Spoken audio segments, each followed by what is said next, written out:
you are fine.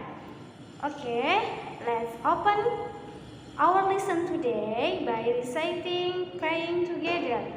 Bismillahirrahmanirrahim. Raditu billahi rabba wa bil islami dina wa bi Muhammadin nabiyyan wa rasula. Rabbi zidni ilma warzuqni fahma. Amin. Oke, teman-teman, hari ini kita akan belajar pelajaran agama Islam dan budi pekerti bab 10, yaitu memahami tata cara dan bacaan sholat. Oke teman-teman, sebelum kita masuk ke materi hari ini, Ibu akan menyampaikan tujuan pembelajaran kita hari ini, yaitu pertama, memahami makna sholat. Yang kedua, menyebutkan nama dan waktu sholat. Yang ketiga, menyebutkan tata cara sholat. Yang keempat, mempraktekkan sholat dengan baik dan benar. Oke teman-teman, selamat menyaksikan video materi berikut ini. Tahukah teman-teman apa hukumnya sholat fardu? Apakah kalian melaksanakan sholat 5 waktu di rumah? Teman-teman bisa lihat di sini ada pengertian sholat. Sholat menurut bahasa artinya doa, dan menurut istilah, sholat adalah suatu perbuatan yang terdiri dari ucapan dan gerakan yang dimulai dengan takbiratul ihram dan diakhiri dengan salam. Sholat dikerjakan sehari semalam dalam 5 waktu yang kita sebut dengan sholat fardu atau sholat wajib. Yang pertama, sholat zuhur yang jumlahnya 4 rakaat. Yang kedua, sholat asar jumlah rakaatnya ada 4. Yang ketiga, sholat maghrib yang terdiri dari 3 rakaat. Dan sholat isya yang terdiri dari 4 rakaat. Sholat subuh terdiri dari 2 rakaat. Sholat adalah tiang agama. Artinya, mendirikan sholat berarti menegakkan agama. Sholat hukumnya wajib bagi setiap muslim, karena sholat adalah ibadah pertama yang dihisab oleh Allah Subhanahu wa Ta'ala. Jadi, jika umat Islam meninggalkan sholat, hukumnya adalah berdosa. Tujuan mendirikan sholat agar kita menjadi anak yang soleh dan solehah dan bertakwa kepada Allah Subhanahu wa Ta'ala.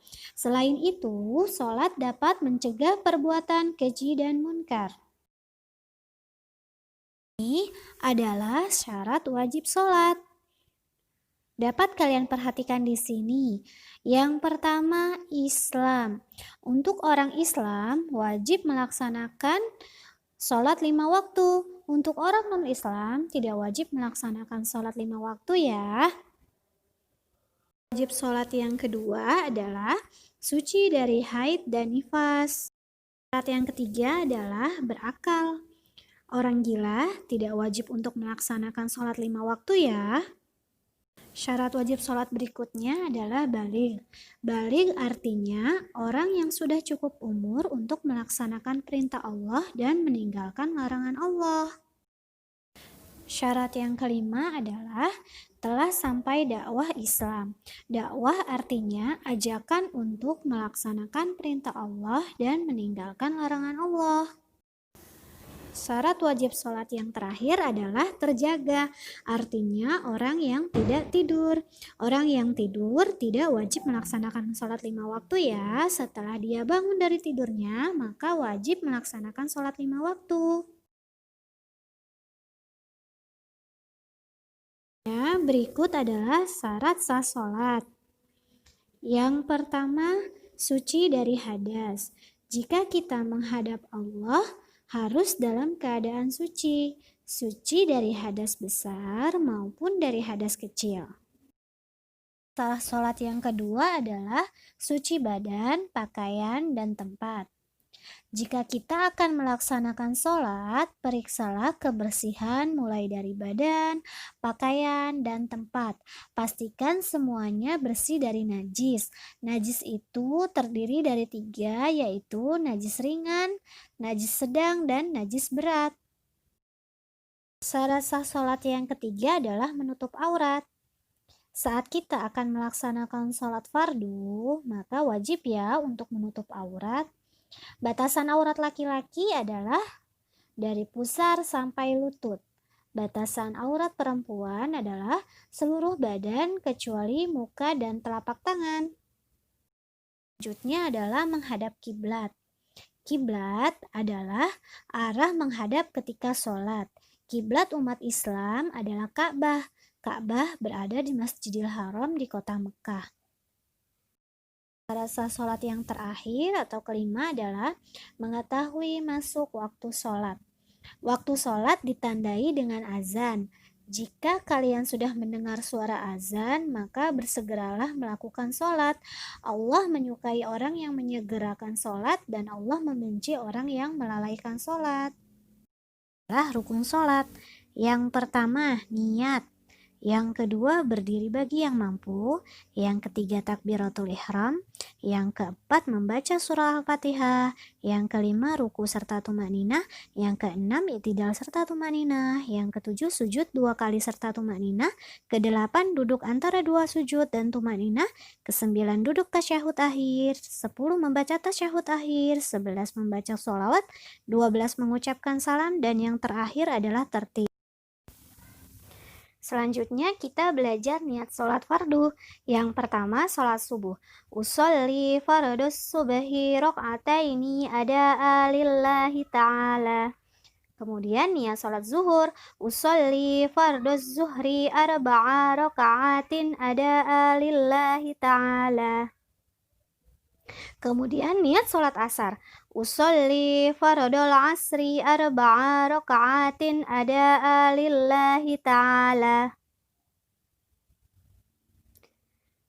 Kemudian niat sholat maghrib.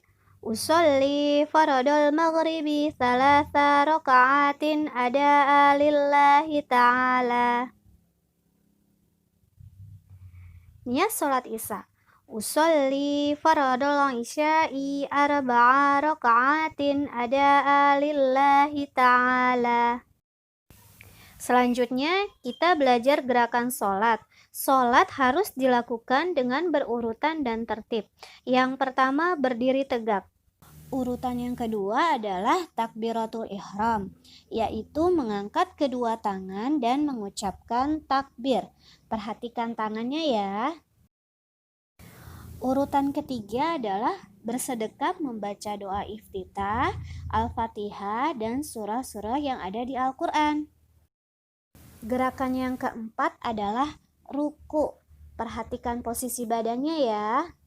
Gerakan yang kelima adalah i'tidal, yaitu bangkit dari ruku. Posisi keenam adalah sujud. Sujud dilakukan 2 kali dalam 1 rakaat. Hidung dan dahi harus menyentuh lantai atau tempat sholat. Gerakan yang ketujuh adalah duduk di antara 2 sujud. Perhatikan posisi kakinya ya. Yang kedelapan adalah sujud untuk kedua dalam setiap rakaat. Gerakan ke-9 adalah tahiyat awal. Perhatikan kaki dan posisi telunjuknya ya. Gerakan selanjutnya adalah tahiyat akhir. Perhatikan posisi kakinya ya. Dan yang terakhir adalah salam.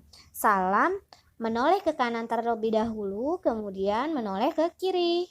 Terima kasih teman-teman sudah menyaksikan video materi hari ini. Untuk tugas hari ini teman-teman mengerjakan halaman 91 dan 92 bagian A dan bagian B. Okay, let's close our lesson today by reciting hamdalah and doa kafaratul majlis. Alhamdulillahi rabbil alamin.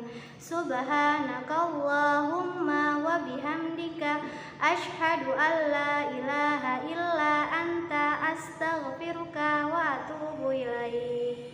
Amin. Okay, thank you class. Wassalamualaikum warahmatullahi wabarakatuh.